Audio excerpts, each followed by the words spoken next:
Hello and welcome everybody. This is my presentation or my paper slide video for the course alignment and assessments in online and blended learning environments. Basically, this is a presentation that's going to cover some of the fundamentals for things that we as educators should consider in pursuing a more effective and conducive environment in an online blended learning situation for students regarding assessments and of course higher order thinking. Let's begin. Consider this question. How should courses and assessments be modified in the online and blended learning environments? What must we do as educators to foster better learning outcomes for our students? Basically, course alignment consists of three main things: learning outcomes, activities, and assessments. The key question to consider here is how can we change our practice in an environment such as an online or blended learning environment to yield better learning outcomes for our students? You might be wondering before we begin, what's wrong with current practices and assessments? Why do we need to change? Current practices and assessments in brick and mortar classrooms do not promote the best learning. Often the practices might be deemed old and outdated and don't use a lot of technology. They do not foster meaningful connections. They don't place emphasis on things that actually matter in terms of objectives and their relevancy to the greater real world. They do not assess authentic skills either.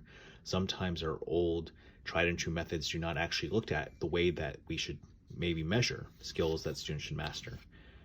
They do not implement collaboration techniques or technology to the highest degree, and also they may not motivate the learners the best way that they could.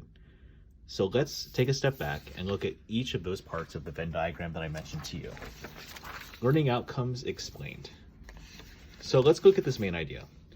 How can we have students master objectives and show the highest application of learning? Here are some concepts that might be worthwhile considering with this main idea in mind.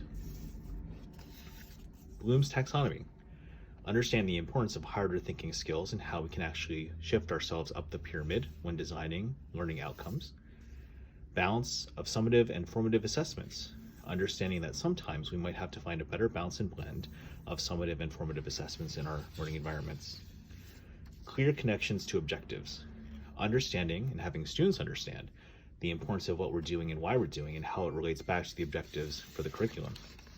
Another concept to consider is a clear use of the content, the everlasting question of when are we going to use this. Vision is vital too. Having students understand what they're supposed to be doing and what that actually will look like will make a world of difference. Let's look at some main ideas that might actually help this come to fruition. Creating a story, a game, or a product. Evaluating, critique, an opinion, or report. Or consider this, analyzing, having students put together a survey, a chart, or some type of plan. In terms of applying, interviewing, model, simulation, that could be helpful too. And let's not forget about other diversified levels of learning.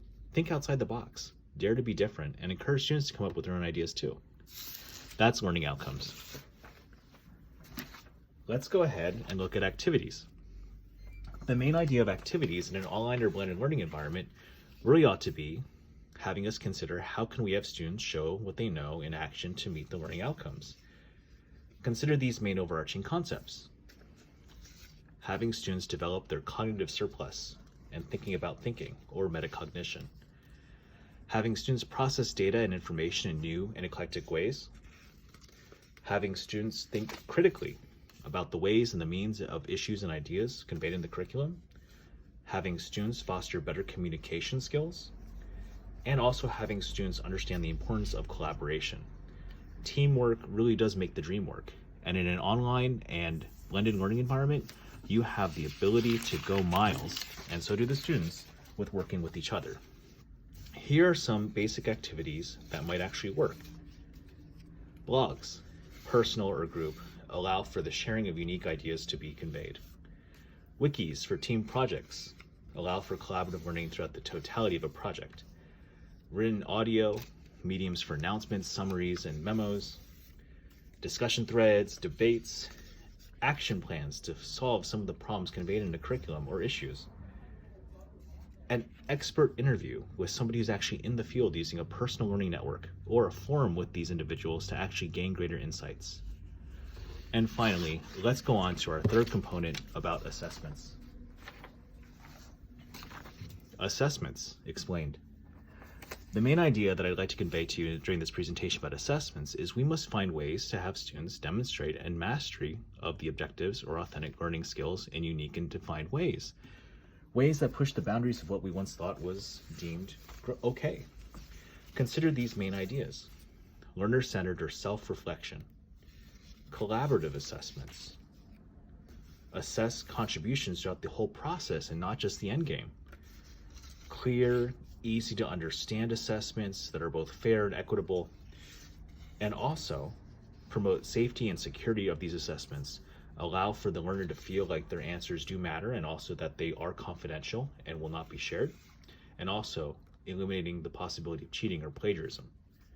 Assessing the mastery of these skills is really important, so getting to the core of what you want students to know and to show really does matter. Let's look at some real ideas. Rubrics, when measuring student performance, should be clear and comprehensive. Surveys, having students put together surveys to interview people can allow them to actually think about what they think and allow themselves to see what other people think. Discussion boards, once again, it's encouraged that you look at the quality and not just the quantity. Journals, publishing pieces, making the learners feel like they can actually publish in a personalized learning network what they've actually are now able to do, and test in a different way. Diversified testing could mean groups come up with the test assessment and give to another group, or maybe there's different types of tiered questions which promote more metacognition, thinking about thinking.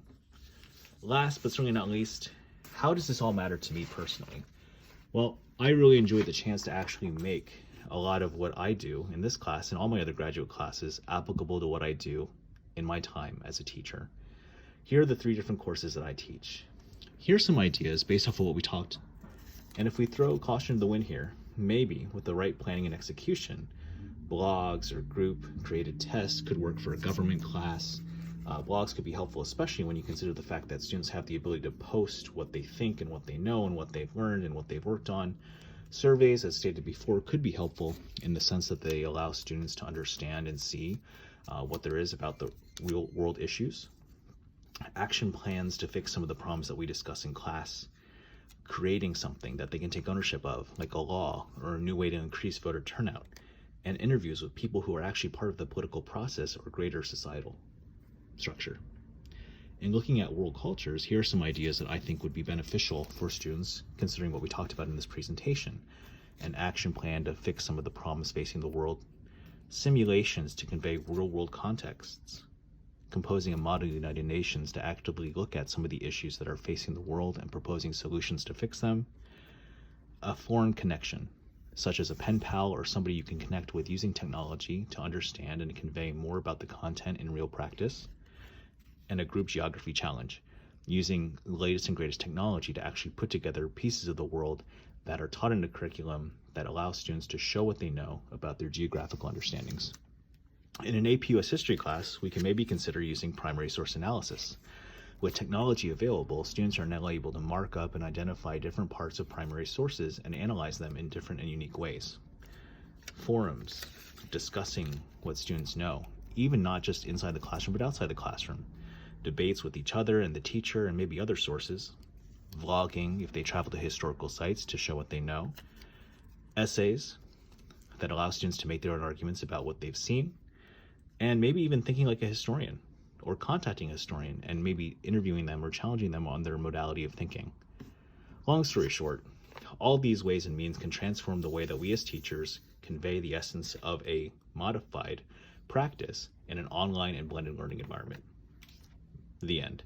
I hope you enjoyed. If you would like to know more, please feel free to reach out to me. Thank you.